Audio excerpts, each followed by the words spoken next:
Good morning students. बच्चों, हमने पिछली क्लास में आपको पढ़ाया था फाइलम प्रोटोकॉर्डेटा, यानी कि प्रोटोकॉर्डेटा से ही क्या है संबंधित है। और आज उसी से ही हम आपको पढ़ाएंगे संघ कॉर्डेटा, यानी कि ये जो संघ है ये सबसे बड़ा संघ है। तो लीजिए संघ कॉर्डेटा, संघ कॉर्डेटा कशेरुकी, जिसे हम कहते हैं कशेरुकी, कशेरुकी। और ये है आपका फाइलम कॉर्डेटा।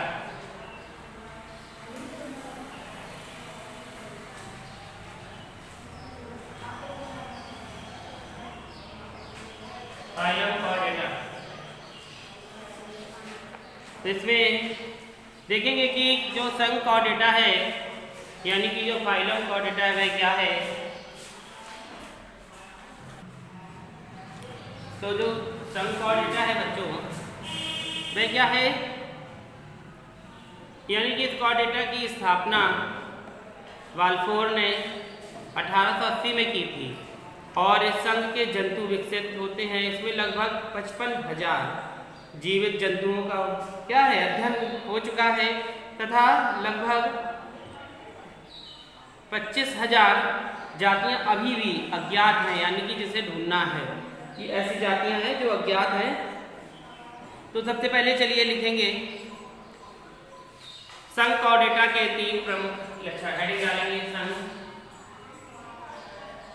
कॉर्डेटा के, संघ कॉर्डेटा के 3 प्रमुख लक्षण। संघ कॉर्डेटा के 3 प्रमुख लक्षण। 3 main characters of phylum Chordata, 3 main characters of phylum Chordata. लिखे इन जंतुओं में जीवन की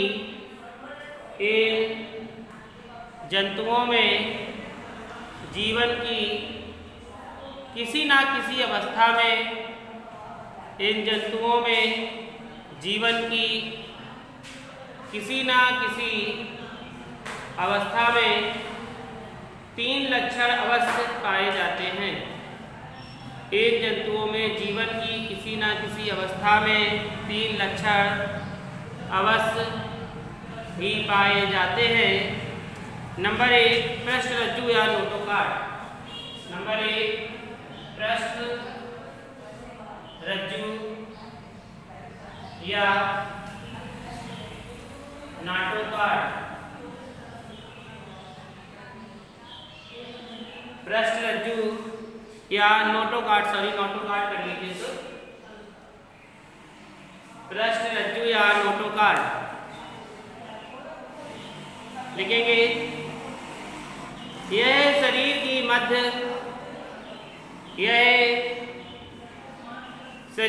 मध्य पृष्ठ रेखा में फैली, यह शरीर की मध्य पृष्ठ रेखा में फैली, यह शरीर की मध्य पृष्ठ रेखा में फैली ठोस कौमा लंबी कौमा लचीली, ठोस कौमा लंबी कौमा लचीली क्षणनुमा रचना है। क्या लिखा आपने? यह शरीर की मध्य पृष्ठ रेखा में फैली ठोस लंबी लचीली क्षणनुमा रचना है, जो तंत्रिका रज्जु तथा आहार नाल के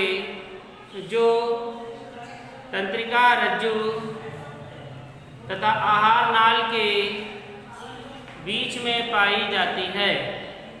जो तंत्रिका रज्जु तथा आहार नाल के बीच में पाई जाती है। वयस्क उच्च जीवों में, यानी कि जो बड़े जीव होते हैं, पूर्ण जो विकसित जीव हो चुके हैं, तो वयस्क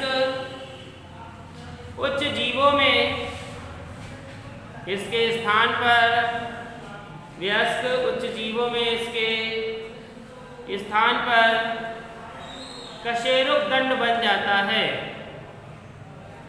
स्थान पर कशेरुक दंड बन जाता है,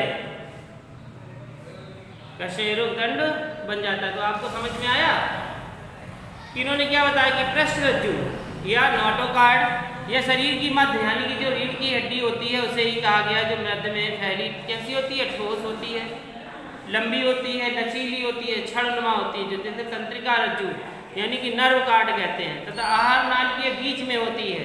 और वयस्कों में इसके स्थान पर कशेरुक दंड बन जाता है, उसे कशेरुक दंड कहते हैं। तो जो रीढ़ की हड्डी है वही है ये। ठीक, दूसरी हेडिंग डालेंगे पृष्ठीय नाल तंत्रिका रज्जु। पृष्ठीय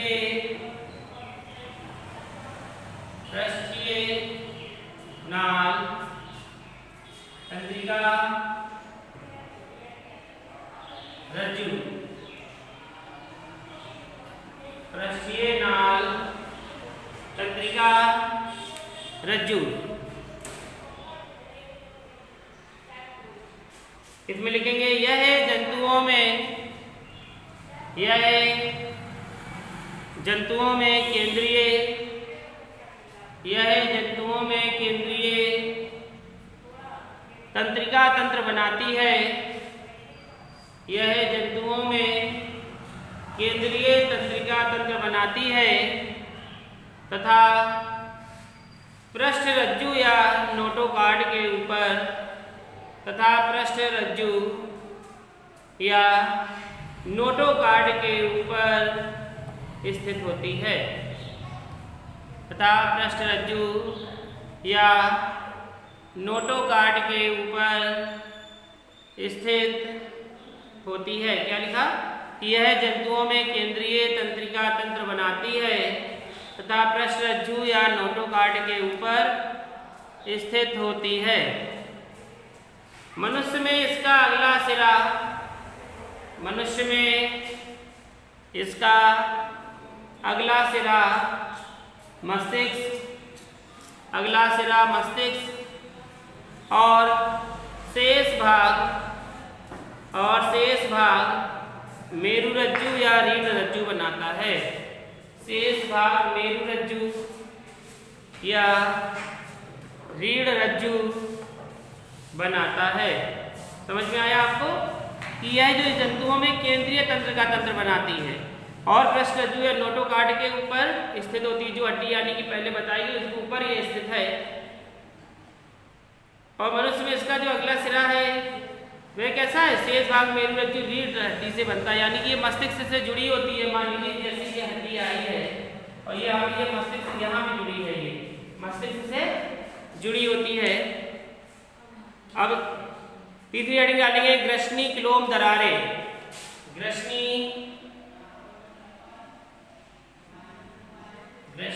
क्लोम दरारें, ग्रसनी क्लोम दरारें। ग्रसनी क्लोम दरारें में लिखेंगे जीवन की किसी ना किसी अवस्था में, जीवन की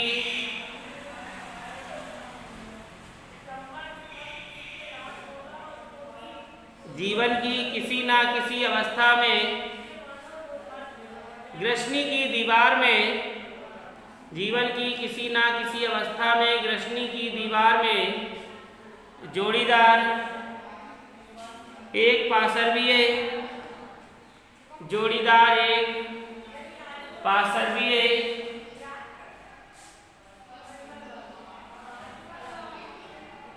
क्लोम दरारें अवश्य पाई जाती हैं।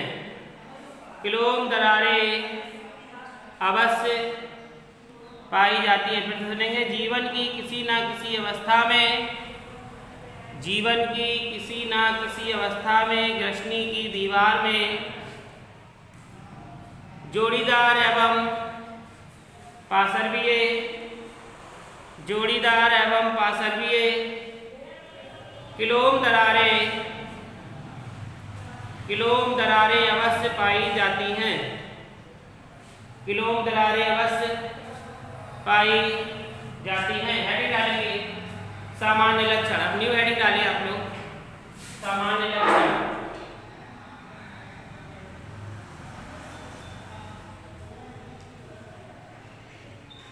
सामान्य लक्षण, जनरल कैरेक्टरिस्टिक, सामान्य लक्षण लिख ली। लिखेंगे पहला पॉइंट लिखेंगे इसमें, इस संघ के जंतुओं में, इस संघ के जंतुओं में द्विपार्श्वीय समेत, इस संघ के जंतुओं में द्विपार्श्वीय समेत त्रिस्तरीय शरीर, द्विपार्श्वीय समेत कॉमा त्रिस्तरीय शरीर एवं वास्तविक देह गुहा पाई जाती है। एवं वास्तविक देह गुहा पाई जाती है, जिसमें अंगतंत्र स्तर का, अंगतंत्र स्तर का संगठन पाया जाता है, जिसमें अंगतंत्र स्तर का संगठन पाया जाता है।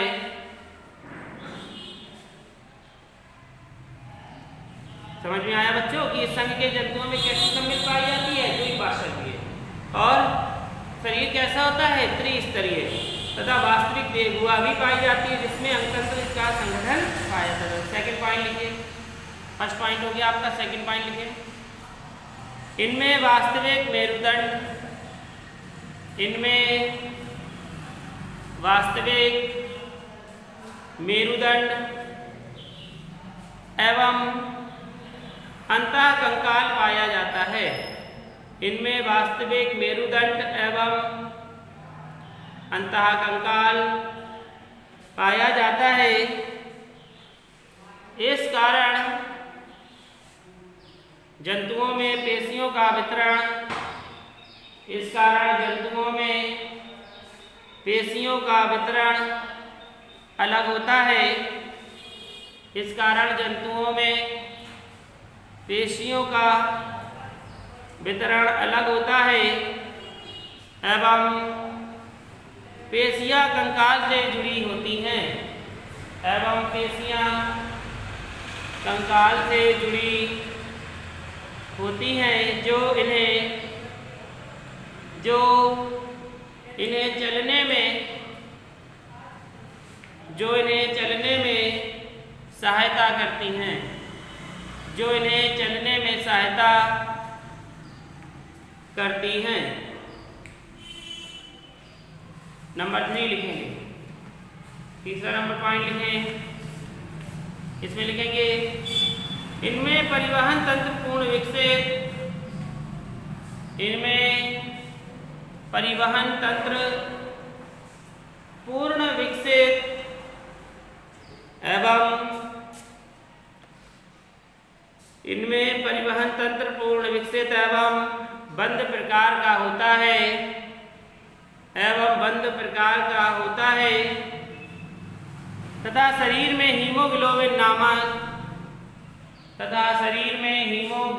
नामक श्वसन वर्णक पाया जाता है। हीमोग्लोबिन नामक श्वसन वर्णक पाया जाता है।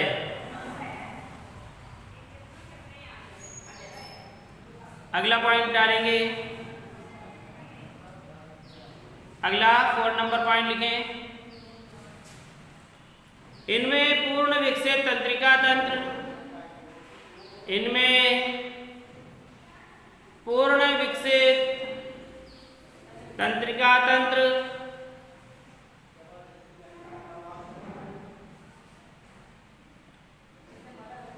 कौमा उत्सर्जी तंत्र, तंत्रिका तंत्र कौमा उत्सर्जी तंत्र एवं प्रजनन तंत्र पाया जाता है। इनमें पूर्ण विकसित तंत्रिका तंत्र, उत्सर्जी तंत्र एवं प्रजनन तंत्र पाया जाता है, एवं प्रजनन तंत्र पाया जाता है। अगला पॉइंट लिखेंगे, इनमें अंतःस्रावी तंत्र भी, इनमें अंतःस्रावी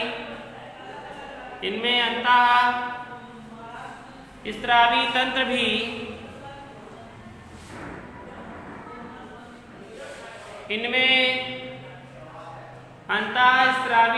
भी अत्यंत विकसित होता है। इनमें अंतःस्रावी तंत्र भी अत्यंत विकसित होता है। अगला लास्ट पॉइंट लिखेंगे, 6 नंबर है, लिखिए इनमें जंतु एक लिंगी होते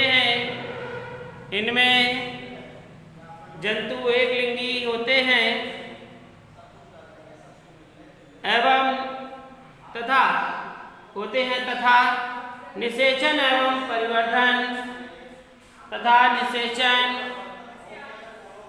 एवं परिवर्धन बाह्य या आंतरिक होता है। परिवर्धन बाह्य या आंतरिक होता है। इसी आधार पर ये जंतु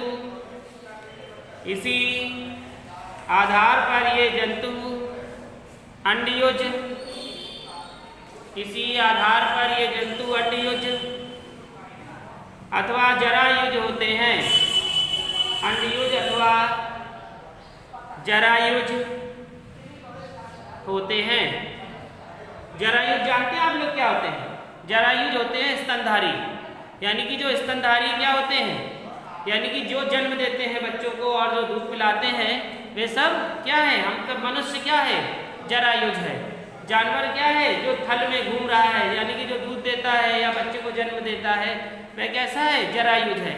पक्षी भी एक जरायुज होता है। बाकी पक्षी क्या है? अंडे देते हैं, लेकिन एक ऐसा पक्षी है जो बच्चों को जन्म देता है, तो वो क्या है? चमगादड़, यानी कि चमगादड़ बच्चे को जन्म देता है, उसे दूध पिलाता है। तो ये कौन सा पक्षी हुआ? जरायुज।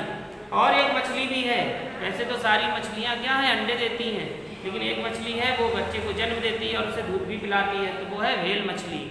ठीक है, तो इन्होंने यही बताया कि जंतु एक लिंगी भी होते हैं और निषेचन एवं परिवर्धन बाह्य आंतरिक भी होता है। इसी आधार पर ये जंतु अंडयुज अथवा जरायुज होते हैं। ठीक है, बस इतना ही है आज। इसके आगे कल हम आपको आगे का भाग इसका लिखाएंगे, जो होगा संघ और डेटा का वर्गीकरण, यानी कि इसे कितने भागों में बांटा गया है, तो वर्गीकरण कल आपका होगा।